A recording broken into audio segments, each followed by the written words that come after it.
Então, o que a gente viu até agora? A gente pode calcular o arrasto como meio, vezes um coeficiente, que a gente chama de CD, né? O ρ do fluido, né? U ao quadrado, velocidade, né, não perturbada, né? Ou velocidade de corrente livre ao quadrado, e vezes uma área aqui, né? No caso da placa plana, né? Esse B, né, seria a largura da placa, né? Transversal ao papel, um problema 2D, né? Então, B é a largura da placa, L o comprimento, e daqui a gente tira o arrasto sobre toda a placa. Então, quem é esse U, né? A gente já viu, ó, o U é o que a gente chama de velocidade de corrente livre, a velocidade não perturbada, né? Não é essa velocidade aqui com o gradiente de velocidade, é o que está ou muito acima ou a montante, né? E, obviamente, o CD, né? Isso aqui é um coeficiente. Para calcular o CD, né? A gente precisa ter esse perfil de velocidade, né? Então, precisaria conhecer isso aqui, né? E calcular então a integral, né? Para calcular o nosso θ e depois dθ dx e por aí vai, né? E aí a gente acharia aqui o CD com essa expressão, uma vez que o CD, né, é uma força sem dimensão, né? E aí se a gente faz o cálculo contrário, isolando D, a gente cai nessa expressão simples, onde obviamente o CD, todo o trabalho está em calcular o CD, né? Mas se a gente já tem o CD tabelado, ou já tem uma expressão para o CD, fica fácil, né? Porque o U é um dado do problema, né? Assim como o B, que é a largura da placa, o L, né, que é o comprimento da placa, o ρ é o fluido, meio é constante, então fica um troço muito simples, né? Toda a dificuldade está aqui, né? E o fato é que a gente viu aqui como calcula o CD.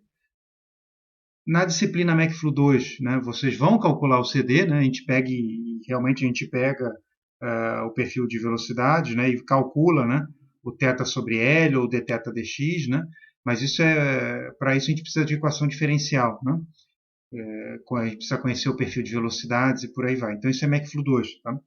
Mas o fato é que já há tabela para isso, né? A gente vai ver como calcula em MacFlu 2, mas isso não faz parte do MacFlu 1. MacFlu 1 a gente precisa saber que tem a tabela para isso, para CD. Precisa saber que não é tão simples assim, né? Não é um número mágico, por isso que a gente teve essas aulas, né? Essas videoaulas passadas. E uma vez que a gente conhece o CD, aí fica tranquilo, né? Uma equação aqui é álgebra, né? Meio de CD, ρ ao quadrado, BL. Tá? Então, por exemplo, ó, eu vou pular alguns slides aqui, ó. Para o escoamento laminar, é isso aqui a expressão para CD. Né? Eu conhecendo o número de Reynolds do escoamento, né? Quem é isso? É ρ, Uzão, né? ρu, L, né? Dividido por μ. Né? Então, isso aqui é também praticamente um dado do problema. Né? Eu jogo aqui, eu tiro o CD, e aí eu calculo o arrasto. Maravilha. Tá bom. Aí essa expressão do arrasto, quando a gente fala em placa plana, a gente tem só um tipo de arrasto, né? Que é o que a gente chama de arrasto de atrito, ou seja, ele é causado, está aqui nesse diagrama mostrando bem, ó, pela tensão que o fluido causa na parede, né? Um atrito, né? É um atrito viscoso, né? Causado aí um atrito causado por um efeito viscoso, digamos assim, né? Tá bom. Aí a gente pode ter um problema mais complicado. A gente só vinha falando de placa plana, eu posso ter o que a gente chama de corpo rombudo. Em corpo rombudo, a gente tem esse arrasto de fricção, né? E esse arrasto de fricção, né? Que é esse daqui, né? Causado por esse atrito, né? do fluido com a parede, né? Mas eu posso ter o que a gente chama de arrasto de pressão, né? E aí, para um corpo rombudo, o que a gente chama de corpo rombudo, que não é a placa plana é um corpo delgado, o meu CD é uma soma de dois componentes, tá? Então, a gente vai usar a mesma expressão, sabendo que para a placa plana, esse CD, né, ele é basicamente só isso aqui, né? Porque a placa plana não tem esse arrasto de pressão, né? Em compensação, se eu tiver o que a gente chama de corpo rombudo, olha alguns exemplos aqui, né? A gente vai ter uma separação do escoamento e eu vou acabar tendo uma região com muito baixa pressão, a jusante, e a montante uma região de alta pressão. De forma que se eu integrar a pressão, eu vou ter uma pressão alta aqui, uma pressão baixa aqui e eu tenho uma força de pressão. Né? Além disso, eu tenho atrito, esse arrasto de atrito também, né? Esse arrasto de fricção, né? Nessa parede horizontal aqui. Né? A mesma coisa acontece aqui, por exemplo. Eu vou ter um arrasto aqui causado pelo pela fricção do fluido, né, parecido com esse daqui, em cima e embaixo, né? Mas eu tenho uma região aqui de baixa pressão, uma região de alta pressão, e eu tenho uma força de pressão que vai empurrar isso para a direita, né? Aqui no caso, né? Tá empurrando para a direita. Então, o que acontece é que quando eu tenho essas duas coisas, normalmente esse aqui é muito maior do que esse aqui, e a gente até acaba desprezando, tá? Mas na verdade ele é a soma dos dois, né? Onde essa parte de pressão é muito maior, né? Então a gente, quando tem um corpo rombudo desse tipo aqui, a gente vai se preocupar com, né, com um arrasto de pressão. De forma que, olha bem aqui o que está acontecendo nessas figuras, né? Se eu pego e eu sei que eu vou usar a mesma expressão, né? Eu vou usar essa expressão aqui para calcular o arrasto. Então, como isso aqui é basicamente dado do problema, eu me preocupo com o CD. Então é quase que direto. Quanto maior o CD, maior vai ser o meu arrasto. Tá bom. Aí olha o que essa figura está mostrando, né? A gente tem 4 corpos diferentes, isso aí está mais ou menos em escala, né? E a gente tem os valores do CD.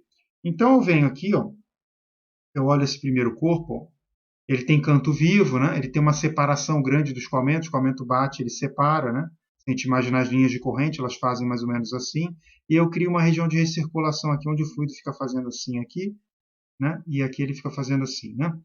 Esse aqui tem um CD alto, ó, 2, né?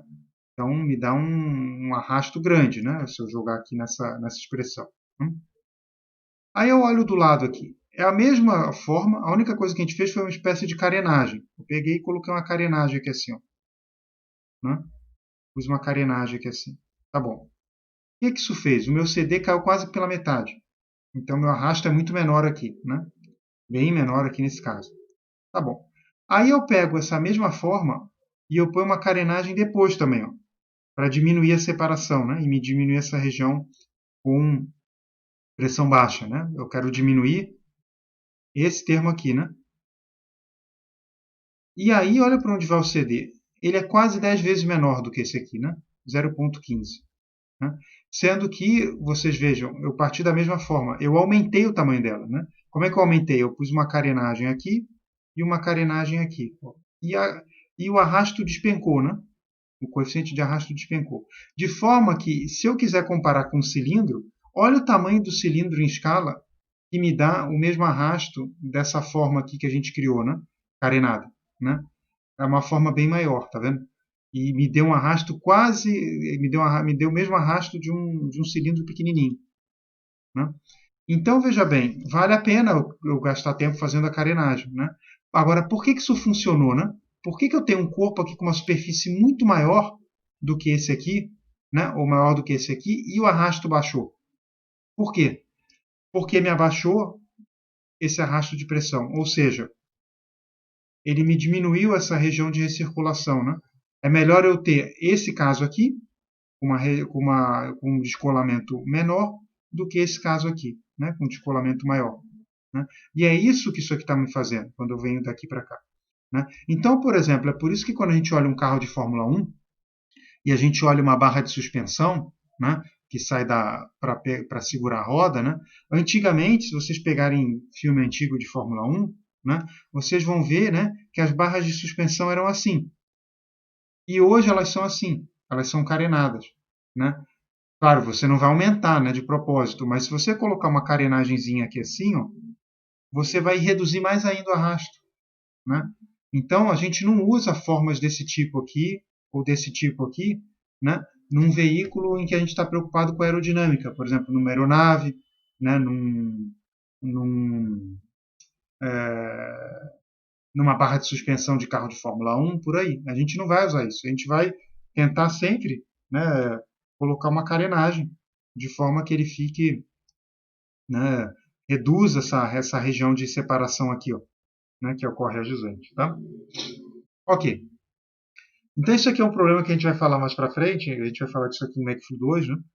Onde a gente tem um cilindro e que técnicas que a gente usa, né? O que a gente faz para reduzir a região de separação. Né? Tem um jeito de fazer isso aqui jogando com transição, né, de 2 tipos de turbulência, um que a gente chama hidrawlicamente lisa, outra hidraulicamente rugosa, mas a gente não vai falar disso por enquanto, tá? É só para mostrar que se eu tenho separação, é melhor eu ter esse caso aqui do que esse aqui, tá? Isso aqui está na vertical, mas ele está mostrando exatamente isso aqui, ó, uma visualização dessa separação que aqui ocorre antes, mais a montante, e aqui ocorre mais a jusante. Se eu tenho uma separação maior aqui, eu tenho uma grande região com baixa pressão. E quando eu integrar, ele vai me dar uma força de pressão para a direita maior nesse caso do que nesse, porque nesse aqui, olha a região de baixa pressão, é menor, né? Então, se a gente visualizar, ó,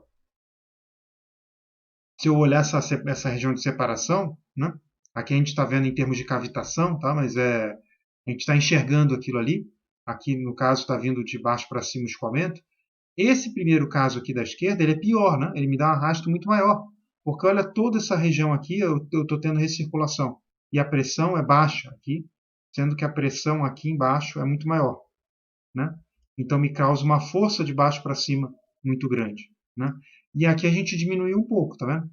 Diminui um pouco essa região aqui de baixa pressão em relação à região de alta pressão. Então, se eu calcular a força de pressão de baixo para cima, ela é menor nesse caso da direita do que da esquerda.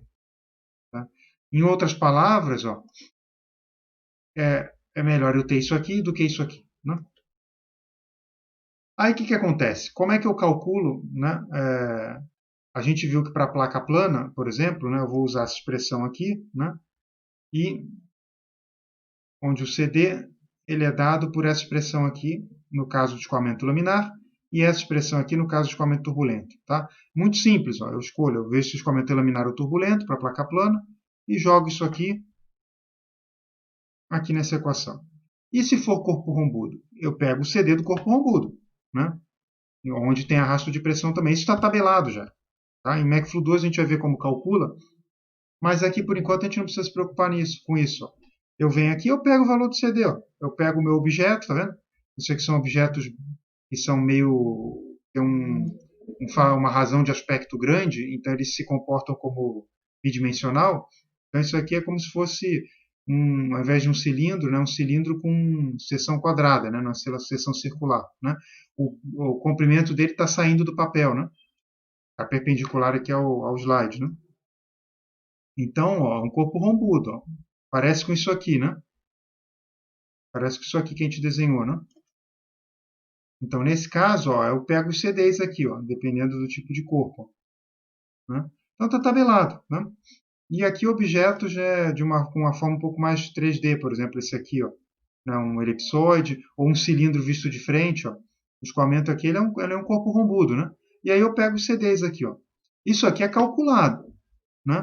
A gente vai aprender como calcula isso em McFlow 2. Mas para McFlow 1, a gente vem simplesmente, eu vejo o meu objeto, ó, pego aqui o CD dele, por exemplo, e jogo aqui na equação. Então é simples assim. Tá?